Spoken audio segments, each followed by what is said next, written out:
Selamat malam, assalamualaikum warahmatullahi wabarakatuh. Ketemu kembali rekan-rekan media.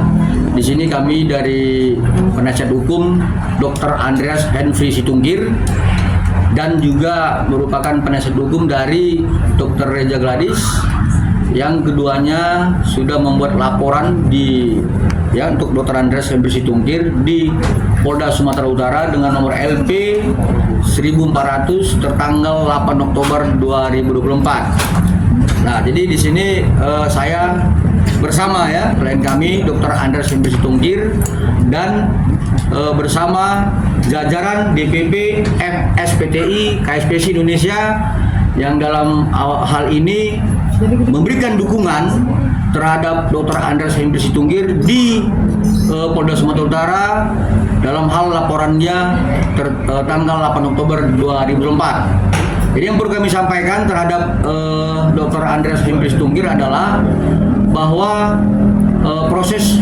tahapan yang sekarang, proses laporan Dr. Andreas sudah masuk dalam tahapan proses sidik. Dan informasi yang kami dapat besok mungkin ini informasi belum pasti. Silakan teman-teman nanti mencari informasi sebenarnya bahwa pihak penyidik dari Polrestabes Medan akan meminta keterangan kepada dokter detektif kemudian dengan segera akan melakukan gelar perkara untuk menetapkan tersangka terhadap dokter detektif alias Dr. Samira. Jadi harapan kami dari proses penyelidikan dan penyidikan yang sudah begitu lama mulai Oktober, kami berharap bahwa dokter detektif ini alias Dr. Samira agar dapat dengan segera ditahan.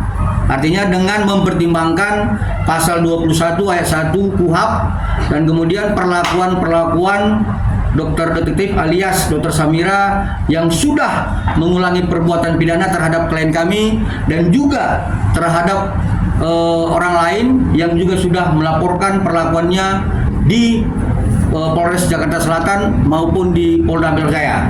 Jadi saya berharap agar penyidik bekerja dengan baik sebagaimana hukum acara dan peraturan Kapolri nomor 6 tahun 2019. Jadi di sini saya bersama Ketua Umum DPP FSPTI KSPC Indonesia. Saya mohon izin memberikan pendapatnya pernyataan Baik, selamat malam buat kawan-kawan semua. Sebenarnya ini kasus ditangani oleh adinda kami, Julianis Sembiring. Dia meminta tolong sama kami karena ini adalah wadah organisasi kami. Kenapa bisa SPTI terlibat dalam hal ini? Saya Ketua Umum SPTI karena adinda Julianus adalah kader pada SPTI. Bagaimana memperjuangkan penegakan hukum, sehingga kami sebagai ketua umum harus mengantisipasi hal-hal yang tidak sesuai dengan mekanisme hukum. Jadi kami perlu jelaskan, menyangkut materi silakan adik jurnalis menjelaskan, tapi dukungan kami dari Dewan Pimpinan Pusat Federasi Serikat Pekerja Transport Indonesia adalah bagaimana supaya perjuangan kepada Saudara Julianis yaitu Dr. Andreas dan kawan-kawan supaya ini bisa ditegakkan. Indonesia adalah negara hukum. Kita harus tegakkan hukum di Indonesia. Itu aja mungkin dukungan kami. Baik, ada pertanyaan kawan-kawan, silakan. Bang, ini aja Bang, untuk terkait masalah Dr. Andreas, sedikit aja Bang. Mungkin banyak yang belum tahu ini apa sih kronologisnya, seperti apa sih Bang? Oke. Jadi perlu kami jelaskan sebenarnya huru hara ini kan dimulai dari dokter detektif September 2024. Yang pertama sekali yang melakukan perlawanan terhadap perbuatan melawan hukum oleh akun dokter detektif adalah Dr. Andreas. Ini biar dipahami gitu. Selama ini semua masih diam.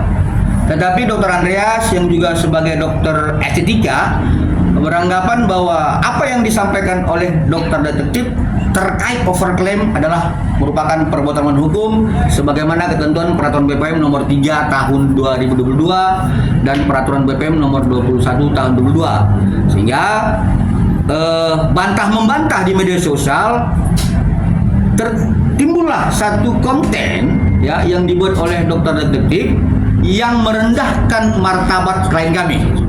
Ya, akun Dokter Detektif menyatakan bahwa Dr. Andreas ini bukan dokter, justiper, ya, justiper, kemudian penipu, lalu dokter agama dan sebagainya. Sehingga kemudian Dr. Andreas melaporkan akun Dokter Detektif tertanggal 8 Oktober 2024 di Polda Sumatera Utara. Demikian. Ada yang lain? Dokter Andreas mungkin boleh tanggapannya. Silakan dok, sedikit, nggak apa-apa. Formal aja. Silakan.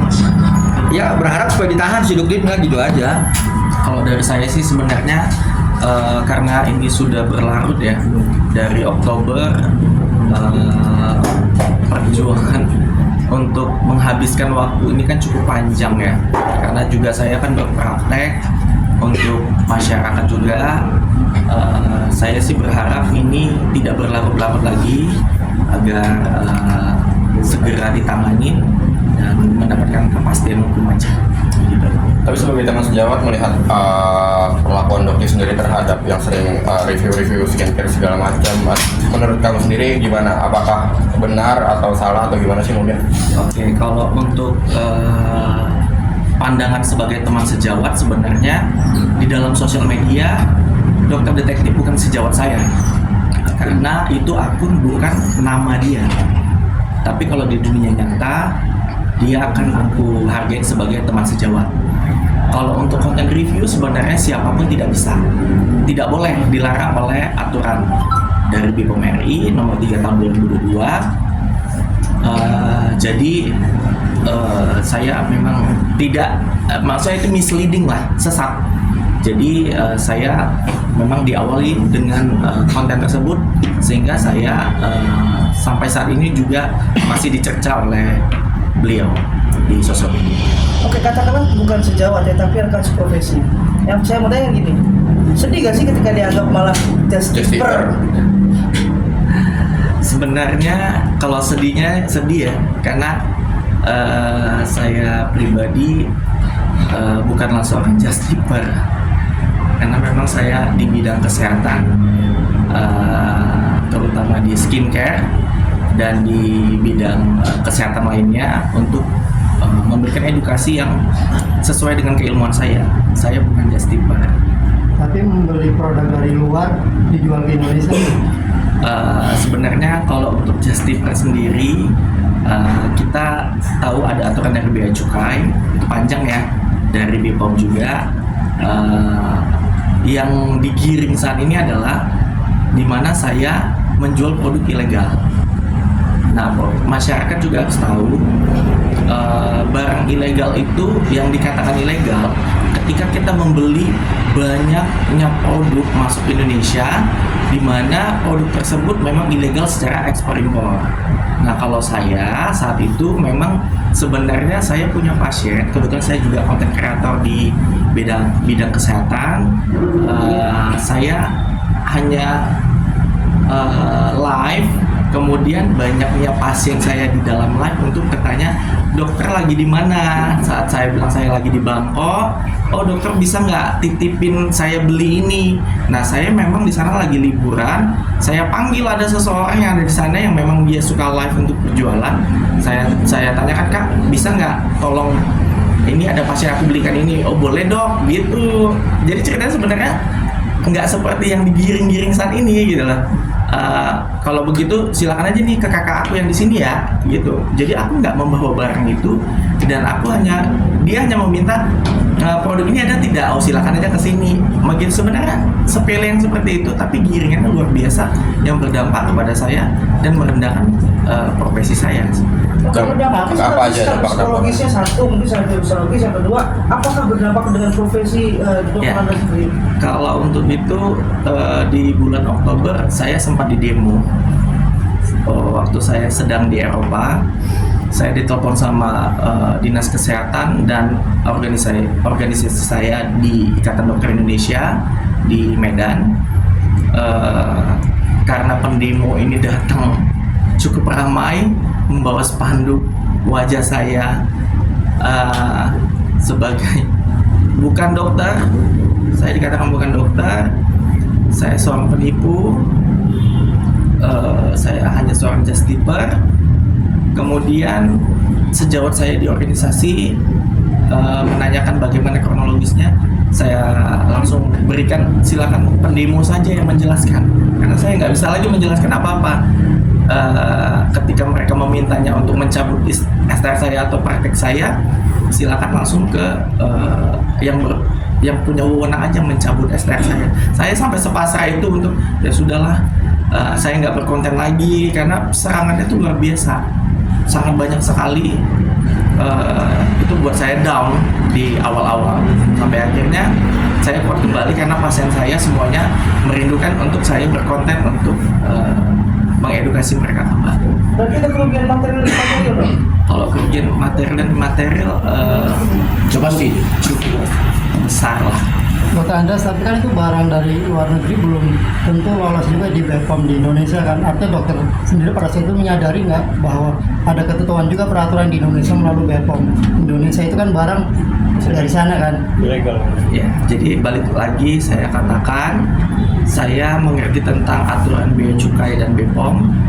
Ketika misalnya ini kita mengilustrasikan saja ya, misalnya ada seseorang main ke luar negeri, dia ingin membeli satu, contohnya lotion, titip beli lotion, 1 pieces, dan itu diperbolehkan oleh BPOM untuk pemakai, bukan untuk diperjualbelikan. Kita membeli banyak, tidak ada pengguna, tidak ada yang punya, kemudian kita jual kembali. Begitu kita stok, kita jual, itu tidak boleh.